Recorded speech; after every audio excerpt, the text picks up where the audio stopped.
সুপ্রিয় দর্শক, আসসালামু আলাইকুম। আপনাদের সবাইকে স্বাগত জানাচ্ছি এখনকার আলোচনা। আপনাদের সঙ্গে আছি আমি সিরাজুল ইসলাম।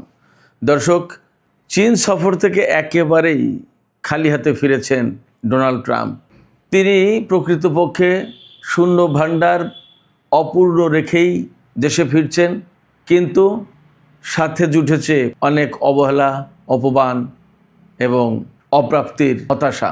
ডোনাল্ড ট্রাম্পকে যেমন শীর্ষ বৈঠকে খুব একটা পাত্তা দেননি চীনের প্রেসিডেন্ট শি জিনপিং, তেমনি ইরান ইস্যুতে বিশেষ করে হরমুজ প্রণালী খুলে দেয়া এবং পরমাণু কর্মসূচি বন্ধ আর যুদ্ধ বন্ধের যে বিষয়, এর কোনো ব্যাপারেই আমেরিকা এবং চীনের মধ্যে মতৈক্য হয়নি, একমত হতে পারেনি। ওপাশে হোয়াইট হাউস থেকে বিবৃতি দেওয়া হয়েছে এক রকমের, কিন্তু চীন বলছেন ভিন্ন কথা। এখনকার এই আলোচনায় আর একটা কথা না বললেই নয়, আমি ভূমিকাতেই সে কথা জানিয়ে দিতে চাই। সেটি হচ্ছে মার্কিন পররাষ্ট্রমন্ত্রী মার্কো রুবিও কিভাবে তিনি অপমানিত হলেন, বিস্তারিত আমি আপনাদেরকে জানাচ্ছি। আশা করি আপনারা আলোচনার শেষ পর্যন্ত সঙ্গেই থাকবেন, আর ভিডিও ভালো লাগলে লাইক কমেন্ট শেয়ার করবেন এবং চ্যানেলটি সাবস্ক্রাইব করে সাথেই থাকবেন। দর্শক, চলুন মূল আলোচনায় চলে যাই। মার্কিন প্রেসিডেন্ট ডোনাল্ড ট্রাম্প অনেক ঢাকঢোল পিটিয়ে চীন সফরে গিয়েছিলেন। তার সফর স্থগিত হওয়ার পরে নতুন করে শিডিউল করে এই সফর করা। কেন তিনি স্থগিত করেছিলেন জানেন? এবং কেন তিনি আগে ওই রকম একটা সফর শিডিউল করেছিলেন এবং ইরান যুদ্ধ কেন শুরু করেছিলেন জানেন? বলি।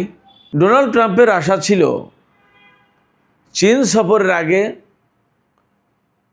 ইরানের সরকার পরিবর্তন করে দেবে, ইরানের বহু নেতা, গুরুত্বপূর্ণ কর্মকর্তা, সেনা কমান্ডার তাদেরকে হত্যা করবে, ইরানের সরকার পরিবর্তন করে দেবে এবং নিজেদের পছন্দ মতো একটা পুতুল সরকার বসাবে।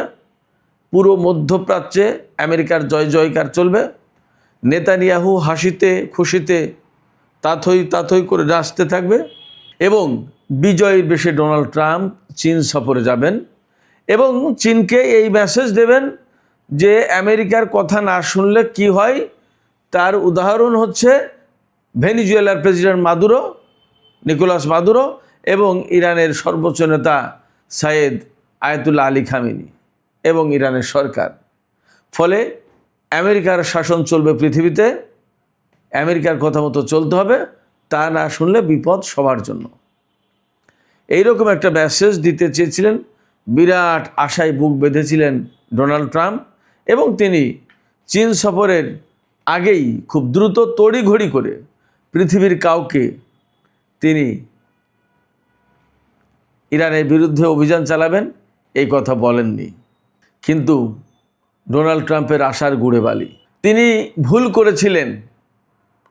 তিনি বুঝতেও পারেননি যে ইরান এতটা প্রতিরোধ গড়ে তুলবে এবং মধ্যপ্রাচ্যে মার্কিন সামরিক ঘাঁটিগুলোকে আলু ভর্তা করে দেবে। তিনি বুঝতে পারেননি। এবং তিনি বুঝতে পারেননি তার প্রধান কারণ, কোনো মানুষ যখন ক্ষমতার দম্ভে একেবারে অন্ধ হয়ে যায় তখন আসলে তার হিতাহিত জ্ঞান থাকে না, তখন সে ভালো মন্দ বোঝার শক্তি হারিয়ে ফেলে। তার সামনে সত্য মিথ্যা সব সমান মনে হয়। এছাড়া নেতানিয়াহু, ইসরায়েলের প্রধানমন্ত্রী, তিনি কিন্তু ডোনাল্ড ট্রাম্পকে এমনভাবে উস্কানি দিয়েছেন এবং এমনভাবে স্বপ্ন দেখিয়েছেন। ডোনাল্ড ট্রাম্পকে তো শেষ জামানার দুর্বৃত্ত সরকারকে হত্যাকারী মহান সম্রাট বা রাজা হিসেবে আখ্যায়িত করেছিলেন। ডোনাল্ড ট্রাম্প এই ধান্দায় পড়ে গিয়েছিলেন। তিনি ইরানের বিরুদ্ধে যুদ্ধ শুরু করে দিলেন এবং একেবারে জায়গা মতো কোপ খেয়েছেন, অর্থাৎ প্রচণ্ডভাবে প্রতিরোধের মুখে পড়েছেন ডোনাল্ড ট্রাম্প, তার বাহিনী। এবং কি পরিস্থিতি আমরা কম বেশি সেটা দেখতে পাচ্ছি। ইরানের কিছু লোক, নেতা কমান্ডার, কিছু লোক মারা গেছে, এটা ঠিক, কিন্তু আমেরিকা যে প্রচণ্ডভাবে, মানে বাংলা ভাষায় বললে কি বলবো, স্যাঁচা খেয়েছে, এটা অসম্ভব রকমের ব্যাপার। এটা পৃথিবীর কেউ কল্পনা এইভাবে করতে পারেনি। সবাই তো এইভাবে মনে করতে আমেরিকার সাথে ইরান টিকবে, এটা কিভাবে সম্ভব? একটা ব্যাপার আছে না, কোথায় আমেরিকা আর কোথায় ইরান। কিন্তু ইরান যে ভেতরে ভেতরে এতটা শক্তিশালী অবস্থা নিয়েছে, এতটা শক্তি অর্জন করেছে, এটা কেউ বুঝতে পারেনি।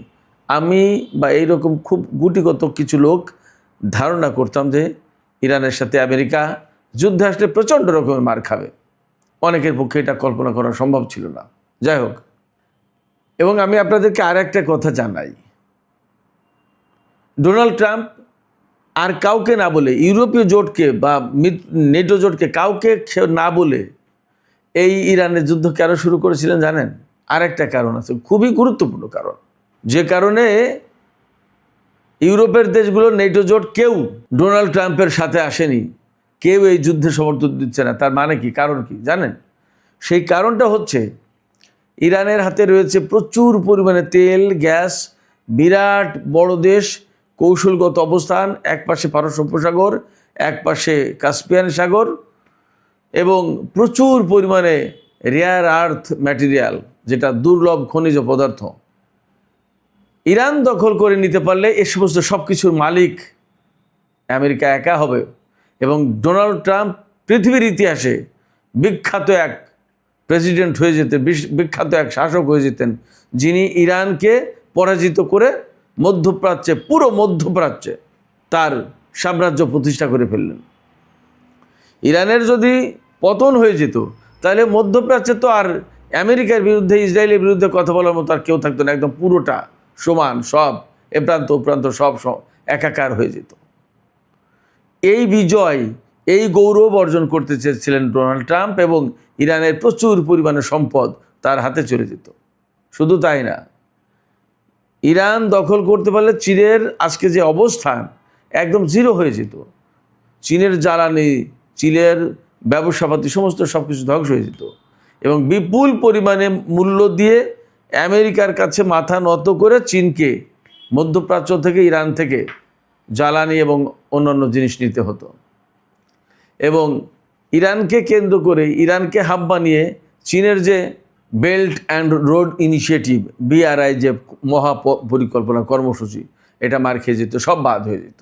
এবং ইরান দখল করতে পারলে যে সম্পদ আদি যত যা কিছু পেত, এর ভাগ বাটোয়ারা আর কাউকে দিতে হতো না,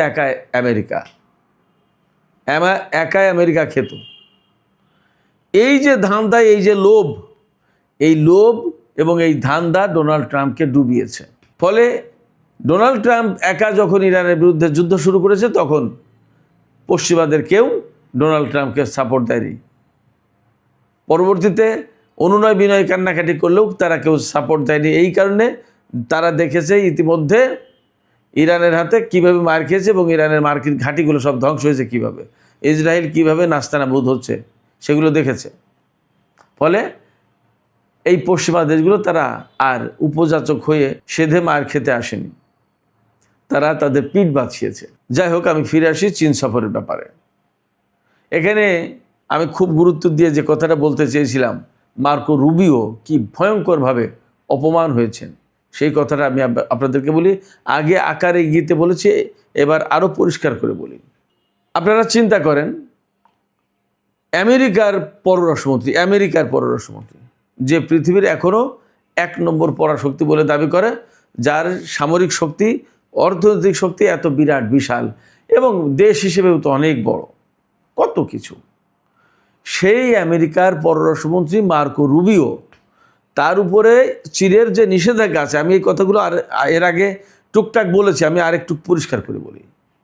সেই মার্কো রুবিওর উপরে চীনের নিষেধাজ্ঞা আছে যে এই মার্কো রুবিও চীনে প্রবেশ করতে পারবেন। আপনারা খেয়াল করেন, মার্কো রুবিও পররাষ্ট্রমন্ত্রী হওয়ার আগেই তার উপরে নিষেধাজ্ঞা দিয়ে রেখেছিল চীন। সেই মার্কো রুবিও পররাষ্ট্রমন্ত্রী হওয়ার পরে তার উপর থেকে কিন্তু নিষেধাজ্ঞা তুলে নেয়নি। না নিয়ে এখন যখন মার্কিন প্রেসিডেন্ট চীন সফরে গেলেন, তখন মার্কো রুবিও আলটিমেটলি পররাষ্ট্রমন্ত্রী, তাকে সফরে যেতে হবে প্রেসিডেন্টের সাথে। এখানে পররাষ্ট্রমন্ত্রীর অনেক কিছু হবে, কারণ ইরানের সাথে যুদ্ধ, হরমুজ প্রণালী খোলা, পরমাণু কর্মসূচি বন্ধ ইরানের, এ সমস্ত সব কিছু ফরেন ডিপ্লোমেসি, ফরেন অ্যাফেয়ার্সের ব্যাপার। ফলে মার্কো রুবিও এখানে মাস্ট। এখন মার্কো রুবিওর উপর থেকে নিষেধাজ্ঞা কিন্তু চীন প্রত্যাহার করেনি। তাকে আসতে হবে একথা ঠিক, তাকে ভিসাও দিয়েছে তাও ঠিক, কিন্তু তার উপর থেকে নিষেধাজ্ঞা প্রত্যাহার করেনি। নিষেধাজ্ঞা প্রত্যাহার না করে কি বলেছে, আল জাজিরা আছে, লেখা আছে, একদম পরিষ্কার করে একটা আলাদা রিপোর্ট করা হয়েছে। মার্কো রুবিও কিভাবে চীনে গেলেন এবং কেন, কি একটা অপদস্থ মান ও সম্মান আর কিছু থাকেনি। মার্কো রুবিওর নাম পরিবর্তন করতে হয়েছে, সেই নাম নতুন চীনে যেতে হলে তাকে নতুন নাম ধারণ করতে হয়েছে। সেই নাম কি জানেন? Marco Liu. মার্কো রুবিওর জায়গায় মার্কো লিউ রেখেছে। তার মানে কি, নাকে খত দিয়ে মার্কিন পররাষ্ট্রমন্ত্রী নাকে খত দিয়ে চীনে যেতে বাধ্য হয়েছে। তার উপর থেকে নিষেধাজ্ঞা প্রত্যাহার করেন, বলছে যে মার্কো রুবিওর উপর নিষেধাজ্ঞা থাকবে, ঠিক আছে আমরা অন্য কোনো নামে তাকে ভিসা দিচ্ছি। এবং সেই ডোনাল্ড ট্রাম্প, মার্কো রুবিও, মার্কিন প্রশাসন সবাই এই কথা মেনে নিতে বাধ্য হয়েছে। আপনারা ভাবতে পারেন আমেরিকা কত মারাত্মকভাবে অপদস্থ হয়েছে। নট অনলি দ্যাট, এখানেই শেষ না, আরও বলি, মানে লেজে গোবরে অবস্থায় আমেরিকার।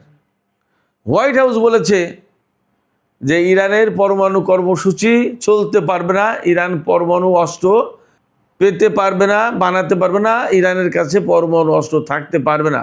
এই ব্যাপারে চীন এবং আমেরিকা একমত হয়েছে, হোয়াইট হাউসের বিবৃতি। কিন্তু চীনের পররাষ্ট্র মন্ত্রণালয়ের বিবৃতি এই প্রসঙ্গে কোনো কথাই বলেনি, একেবারে জাস্ট কন্ট্রাডিক্টরি, এটা নিয়ে কোনো কথা বলেন। বরং চীন কি বলেছে? চীনের সরকারি বিবৃতিতে বলা হয়েছে আলোচনার মাধ্যমে এমন একটা অবস্থায় পৌঁছাতে হবে যেখানে সব পক্ষের উদ্বেগকে বিবেচনায় নেওয়া হবে। তার মানে কি, ইরানের উদ্বেগ আছে, আমেরিকারও তো উদ্বেগ আছে, দুই দেশেরই উদ্বেগ আছে। এই দুই পক্ষের উদ্বেগ, উৎকণ্ঠা, এগুলো বিবেচনায় নিয়ে তারপরে এই সমস্যার সমাধান করতে হবে। আর হোয়াইট হাউস বলছে যে ইরান পরমাণু বোমা বানাতে পারবে না, এই ব্যাপারে আমেরিকা এবং চীন একমত হয়েছে। তাইলে এখানে হোয়াইট হাউস সরাসরি অসত্য বলল, পরিষ্কার।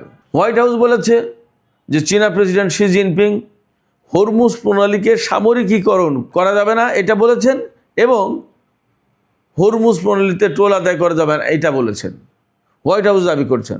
তবে চীনের সরকারি বিবৃতি, অর্থাৎ পররাষ্ট্র মন্ত্রণালয়ের পক্ষ থেকে যে বিবৃতি দেওয়া হয়েছে, এই ব্যাপারে তারা কোনো কথা বলেইনি। সাকুল্যে সব কিছু মিলে CNN খুলে দেখেন, সিএনএনের ওয়েবসাইট বা টেলিভিশন, সব জায়গায় একই কথা, ডোনাল্ড ট্রাম্প খালি হাতে ফিরেছেন, চীন থেকে তেমন কোনো কিছু আদায় করতে পারেনি। বড় কোনো উল্লেখযোগ্য না বাণিজ্য চুক্তি হয়েছে, না ইরানের সাথে যুদ্ধবিরতির ব্যাপারে চুক্তি হয়েছে, না হরমুজ প্রণালীর ব্যাপারে চুক্তি হয়েছে, কোনো কিছু না। বরং চীন বলেছে, চীনের প্রেসিডেন্ট বলেছেন পরিষ্কার করে যে পাকিস্তানের মধ্যস্থতায় যে শান্তি প্রক্রিয়া চলছে, যুদ্ধবিরতির প্রক্রিয়া চলছে, এই প্রক্রিয়াটাকে এগিয়ে নিয়ে যাওয়া উচিত এবং আলোচনার মাধ্যমে সমাধান করতে হবে। তার মানে এখানে ডোনাল্ড ট্রাম্প শুধু মিথ্যে বলছেন না বা অসত্য বলছে না, হোয়াইট হাউস নিজেও অসত্য বলছেন। মানে একটা বাজে অবস্থা। সেই জায়গা থেকে ডোনাল্ড ট্রাম্প ইরানের উপর যে চাপ সৃষ্টি করতে চেয়েছিলেন চীনকে দিয়ে, তারপরে তাকে বিভিন্ন রকমের প্রশংসা করে, কত কিছু করে, কিছুতেই কোনো কাজ হয়নি। কারণ চীন জানে কেন হয়নি। আমি আপনাদেরকে বলি, চীন জানে এই ডোনাল্ড ট্রাম্পকে বিশ্বাস করা যায় না। এই ডোনাল্ড ট্রাম্প চীনের বহু শত কোটি ডলারের প্রজেক্ট ধ্বংস করে দিয়েছে মাদুরোর দেশ ভেনিজুয়েলায়। এই ট্রাম্পকে সমর্থন দিয়ে যদি আজকে ইরানের বিরুদ্ধে কোনো কাজ করা হয়, কালকেই এই ট্রাম্প ঘাড় মোটকে ধরবে চীনের, কথা রাখবে না এবং কথা রাখে না। ফলে চীন ট্রাম্পকে খুব ভালো করে চেনে, শি জিনপিং ট্রাম্পকে খুব ভালো করে চেনে, যার কারণে মার্কো রুবিওর উপর থেকে নিষেধাজ্ঞা প্রত্যাহার করেনি, যার কারণে ডোনাল্ড ট্রাম্পকে পরিষ্কার করে কোনো কথা দেননি বা কোনো চুক্তিতে যাননি। বরং ডোনাল্ড ট্রাম্প যেখানে ছিলেন সেখানে এবং শি জিনপিং বা চীন যেখানে ছিলেন সেখানে একমত হয়নি ইরান প্রসঙ্গে। এবং আপনারা নিশ্চিত থাকুন, আমি শিওর করে বলছি আপনাদেরকে, ডোনাল্ড ট্রাম্পের এই সফরের সবচেয়ে বড় কারণ ছিল ইরান। প্রথমে যখন সফরে যেতে চেয়েছিল তখন ইরানকে পরাজিত করে বিজয়ীর বেশে যেতে চেয়েছিল, কিন্তু যখন যুদ্ধ শুরু করে দেখলো যে ভারী বিপদে পড়ে গেছে, তখন সফর স্থগিত করলো। মনে করেছিল যে আরেকটু সময় নিয়ে কাজটা সম্পন্ন করে যেতে পারবো, কিন্তু তাও হয়নি। এখন চীনে গেছেন ডোনাল্ড ট্রাম্প এই কারণে যে চীন, তুমি একটু বলো ইরানকে এই কাজগুলো করতে, তুমি চাপ দাও, তুমি কিছু করো। তার মানে ডোনাল্ড ট্রাম্প এখানে বেসিক্যালি চীনের কাছে আত্মসমর্পণ করে এসেছেন, কোনো অর্জন নেই।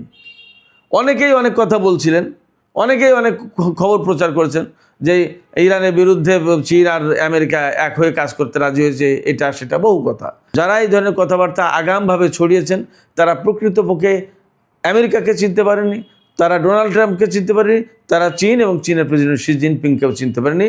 তারা ইরান কেন্দ্রিক যে ভূ রাজনীতি বা বিশ্ব রাজনীতি, এই বিশ্ব রাজনীতি এবং ভূ রাজনীতি তারা বুঝতে পারেননি। মনে রাখতে হবে, চীন, রাশিয়া এবং ইরান একটা বলয়।